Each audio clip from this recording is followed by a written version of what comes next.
उपमुख्यमंत्री अजित पवार यांनी नाव न घेता शरद पवार यांच्यावर टीकास्त्र डागलंय। सत्तेत सहभागी होण्यावरून अजित पवार यांनी ही टीका केली आहे। दरम्यान यानंतर शरद पवार गटाकडून देखील अजित पवार यांना जोरदार प्रत्युत्तर देण्यात आलंय। पाहूया याच संदर्भातला एक रिपोर्ट।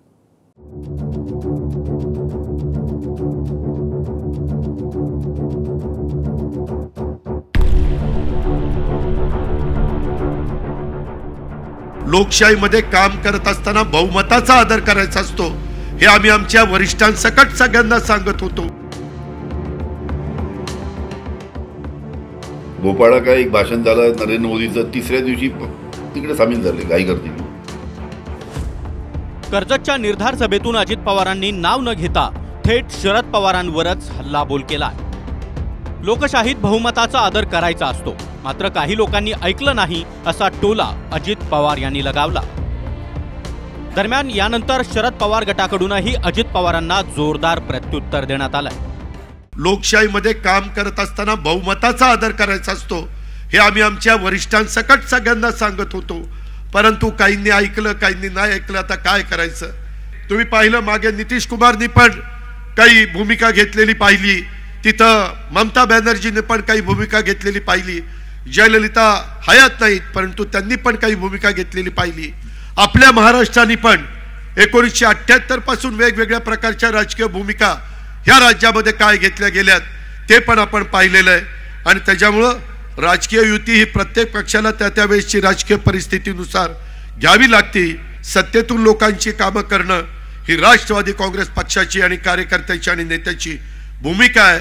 हातावर हात ठेवून धरून फक्त विरोध करत राहणं हा आपल्या पक्षाचा स्वभाव नाहीये, पद्धत नाहीये। आता त्यांनी जो निर्णय घेतला हा का घेतला हे तुम्हालाही माहित आहे, संपूर्ण महाराष्ट्राला संपूर्ण भारताला माहित आहे। भोपाळला काय एक भाषण झालं नरेंद्र मोदीचं, तिसऱ्या दिवशी तिकडे सामील झाले घाई करते। राष्ट्रवादी काँग्रेसमध्ये बंड केल्यानंतर अजित पवार गट सत्तेत सहभागी झाला। दरम्यान यानंतर शरद पवार गटाकडून अजित पवार गटावर सडकून टीका करण्यात आली। मात्र 2016 मध्येच पवारांनी सत्तेत सहभागी होण्यास सांगितलं होतं असा गौप्यस्फोट करत सुनील तटकरेंनी शरद पवार गटावरच पलटवार केलाय। 2016 ला मला आणि दादांना सांगण्यात आलं की आपल्याला सरकारमध्ये सहभागी व्हायचं। आज पहिल्यांदा सांगतो, जे सरकार सहभागी होणार होतं त्याच्यात दादाही सहभागी होणार नव्हते आणि मी होणार नव्हतो। चर्चा झाल्या, 7-8 महिने चर्चा झाल्या, लोकसभेच्या जागा ठरल्या, मंत्रिपद ठरली, खाती ठरली, पालकमंत्रीपद ठरलं। शेवटच्या क्षणाला काही कारणाच्यामुळे ते सरकार त्यावेळेला बनलं नाही। सगळ्यांच्या सह्यांचं निवेदन तयार केलं। जे आज असं म्हणतात शाहू फुले आंबेडकरांचा विचारधारेचा एकच माणूस आहे, तो ठाण्याच्या परिसरामध्ये त्यांची पण सही झाली आणि सगळ्यांनी म्हणून दिला। आणि त्यावेळेला प्रफुल्लभाई तुम्ही दादा जयंतरावांच्या अध्यक्षतेखाली तिघांची कमिटी नेमली गेली आणि भाजपबरोबर चर्चा करण्याची मुभा झाली। अजित पवार गटानं केलेल्या टीकेवर शरद पवार गटानं देखील प्रत्युत्तर दिलंय। पुढील 10 वर्ष तटकरेंना हेच सांगावं लागेल असा टोला रोहित पवार यांनी लगावला।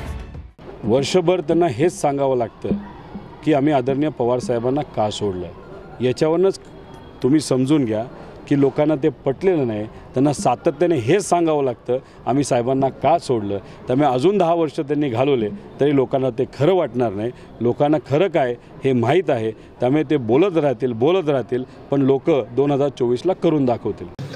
9 वर्षापूर्वी एखादी घटना घडलेली असेल, 9 वर्षापूर्वी एखादी घटना घडलेली असेल तर सध्याच्या आमच्या कोणत्याही मित्र पक्षाला दुखावण्याची माझी इच्छा नाही, त्यामुळे मी त्याच्यावर भाष्य करणार नाही। एकीकडे सत्ता सहभागावरून दोन्ही गटामध्ये वार पलटवार सुरू आहे, तर दुसरीकडे अजित पवारांच्या मुख्यमंत्री पदाबाबतच्या चर्चांना देखील चांगलंच तोंड फुटलंय।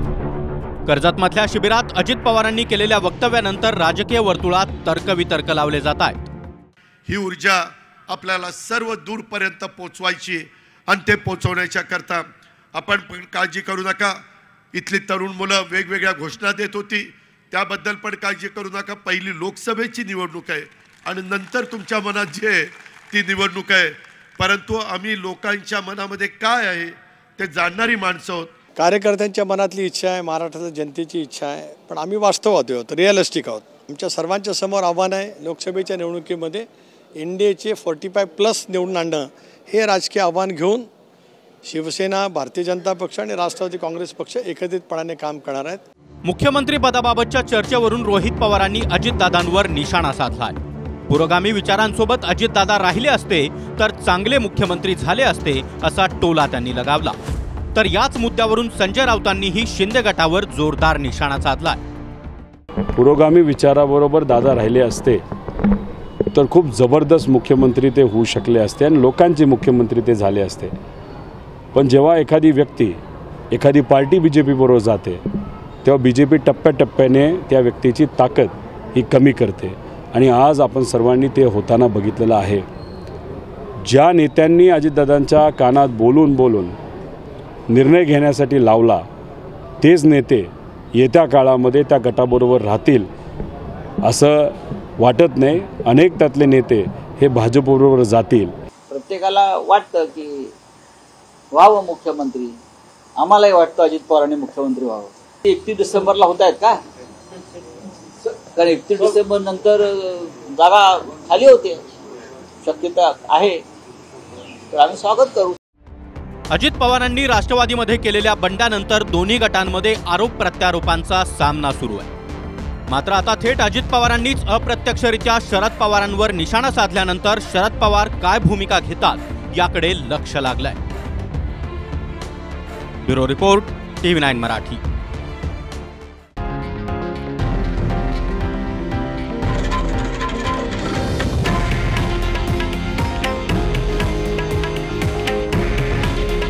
हे आहे देशातील नंबर 1 न्यूज नेटवर्क आणि आपण पाहत आहात TV9 मराठी.